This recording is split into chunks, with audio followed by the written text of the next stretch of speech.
हिंदुस्तान में कुर्सी पाने के लिए, सियासत के लिए यात्रा होती है हमेशा।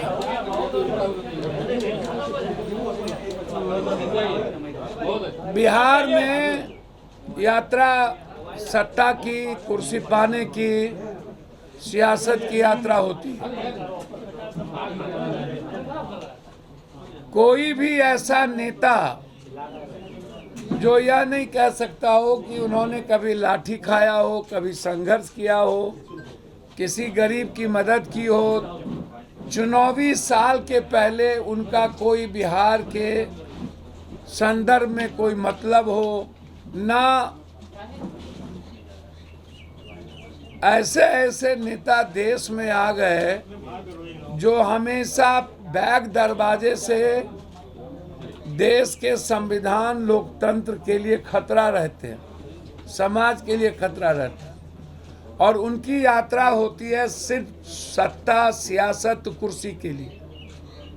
उनकी यात्रा गरीबों के लिए नहीं होती है, किसानों के लिए नहीं होती है। तो बिहार में जो लोग, चाहे सत्ता वाले लोग हों, चाहे विपक्ष हो, चाहे कोई और हो, उनकी यात्रा जो है बिल्कुल इस बिहार के 14 करोड़ जनता के भावनाओं के खिलाफ है,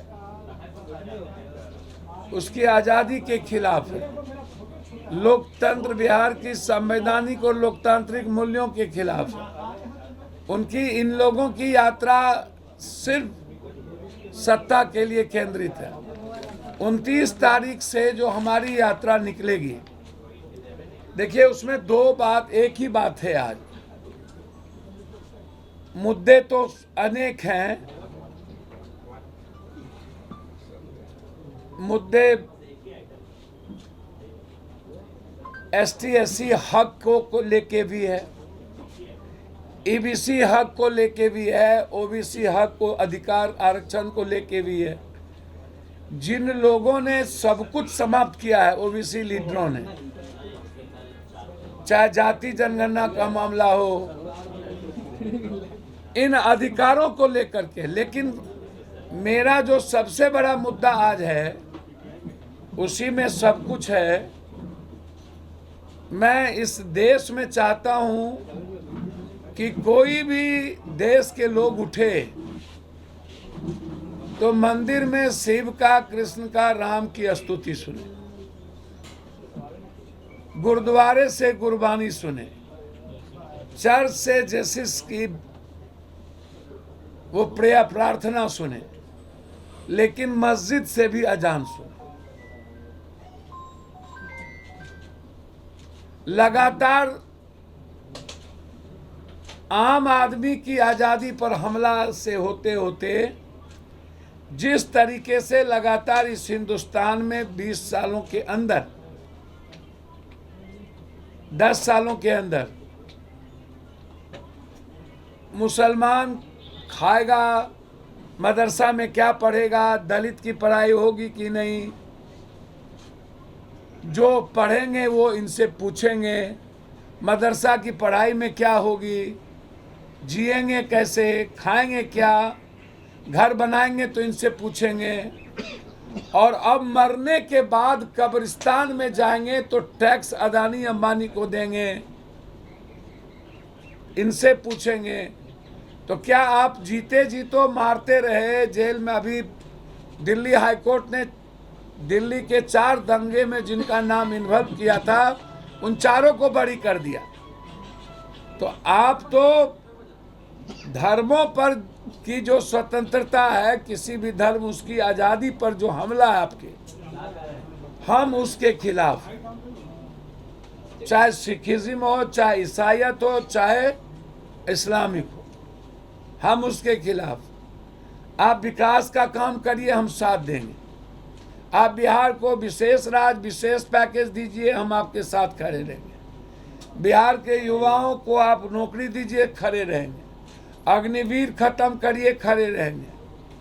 किसानों के अधिकार की बात करिए, खड़े रहेंगे।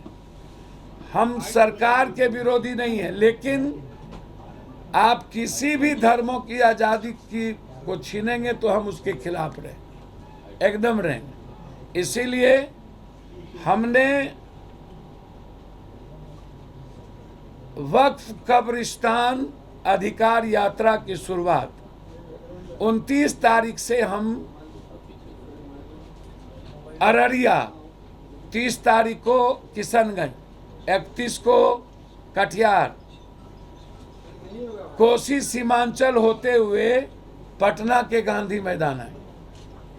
हम वक्फ की कमेटी के सारे मेंबर से हम बात कर रहे हैं।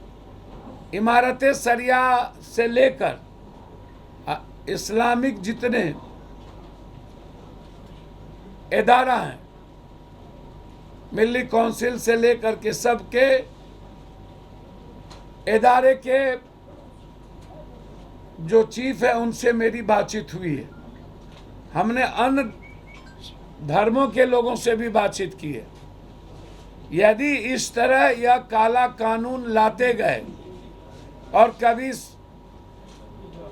हर धर्मों की आज़ादी पर और लोगों के जीने के आज़ादी पर ये हमला करते रहे, अब मरने के बाद भी कब्रिस्तान में जाने के लिए सोचना पड़े मुसलमानों को या किसी को, टैक्स अदानी अंबानी को दे और सारी ज़मीन अदानी अंबानी को दे दिया जाए, तो ये जो सारी ज़मीनें अदानी अंबानी को दे दिया जाए, इसके हम खिलाफ हैं। मरने के बाद कब्रिस्तान का अधिकार के हम खिलाफ हैं। वक्फ जो बिल्कुल रिलीजन से जुड़ा मामला है, जो मुसलमान से जुड़ा मामला नहीं है, उसके जीने से जुड़ा मामला है, या इस पर जो इन्होंने डिफाइन किया है यह काला कानून है। मेरे जीते जी, पप्पू यादव के जीते जी किसी धर्मों की आज़ादी पर, उनके अधिकार पर हमला हम नहीं होने दें। और हम इसकी लड़ाई सीमांचल कोसी होते हुए हम पटना के गांधी मैदान आएंगे और सदन में यदि इस काला कानून को लाया गया तो हम उसकी पूरी जोर विरोध करेंगे। जरूरत होगी तो उस कानून के खिलाफ आर पार की लड़ाई लड़ेंगे। लेकिन मेरे जीते जी किसी भी कीमत पर वक्फ कब्रिस्तान या किसी भी धर्म की आज़ादी पर कानून ला करके उसकी आज़ादी छीना जाए, ये नहीं होने देंगे। धन्यवाद।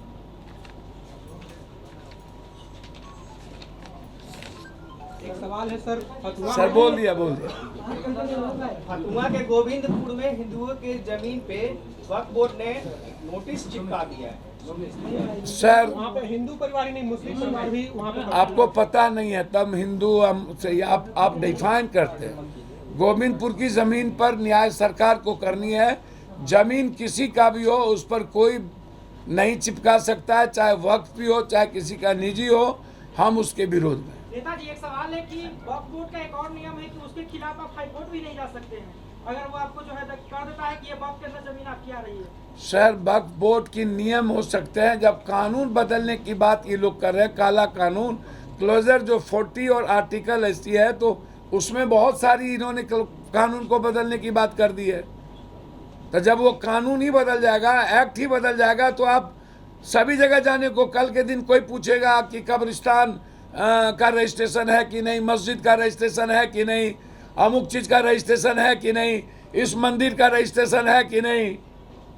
तो अब मंदिर और धर्म में भी जब कोई मेला लगता है, दुर्गा पूजा, काली पूजा, कोई भी चीज़, तो शांति समिति की बैठक, अरे भैया जीने दो ना।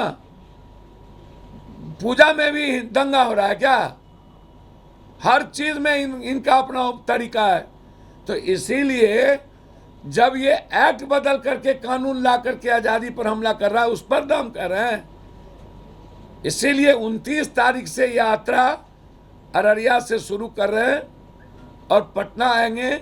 इसमें तत्कालिक हम सबसे बातचीत करेंगे अलग अलग फेज में। यह यात्रा किसी को अधिकार के हनन और काला कानून और संविधान बचाने के लिए है। यह यात्रा और लोगों के तरह जनता को धूल झोंकने और सियासत के लिए नहीं।